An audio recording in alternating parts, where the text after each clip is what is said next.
Through my darkest days, God showed me something. I was born for more, and guess what? So were you.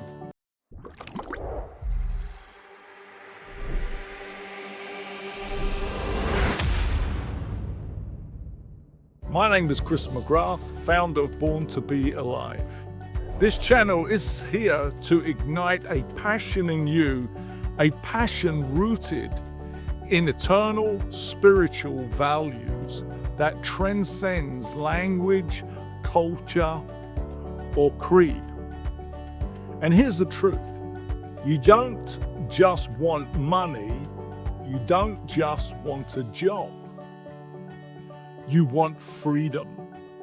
You want the ability to create, to give back, and to live the life in a fulfilling way.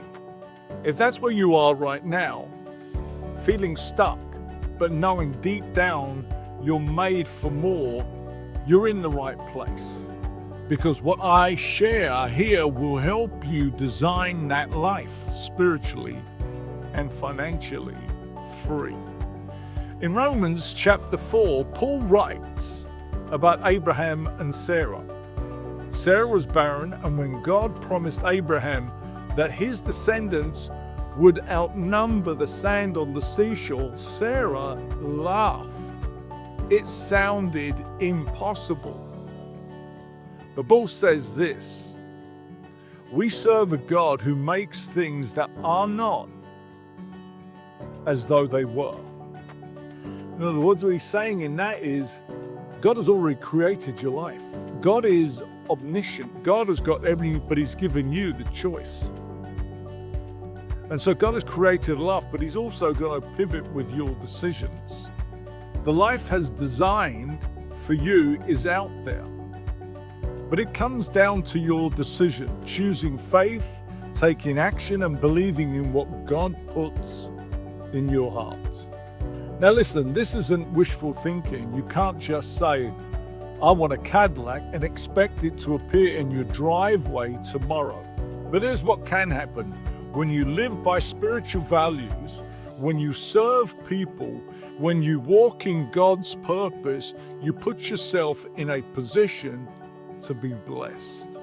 Whether that's owning a Cadillac or realizing by then you don't even want a Cadillac. The point is this: the greatest reward isn't what you achieve, but who you are becoming in the process.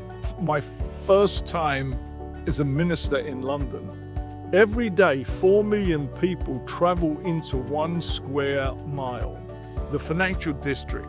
I walked into a lunchtime church service one day and saw 800 men gathered. It hit me like a wave. God wanted a ministry in the heart of the city.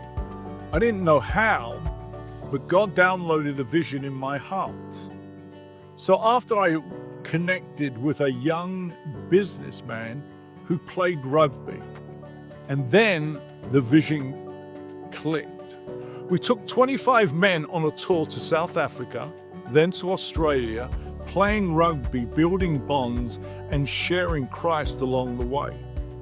And back in London, we built a thriving ministry that reached successful business people, professionals, men who might never have stepped into a church otherwise. That wasn't me. That was God. That was a dream he put inside me. Now here's my question.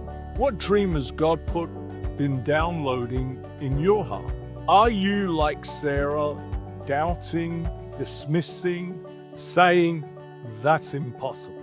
Or are you believing like Abraham, choosing faith, walking it out, and trusting that God will fulfill his promise? The choice is yours. And remember, the reward isn't just the dream itself, it's who you're becoming on the journey. If this message stirs something in you, hit that subscribe button and join me on this journey of becoming spiritually and financially free. Let's walk in the dream God has placed in us, and let's build a life that glorifies Him. Give back to others and set us truly free. Because you, my friend, you were born to be alive.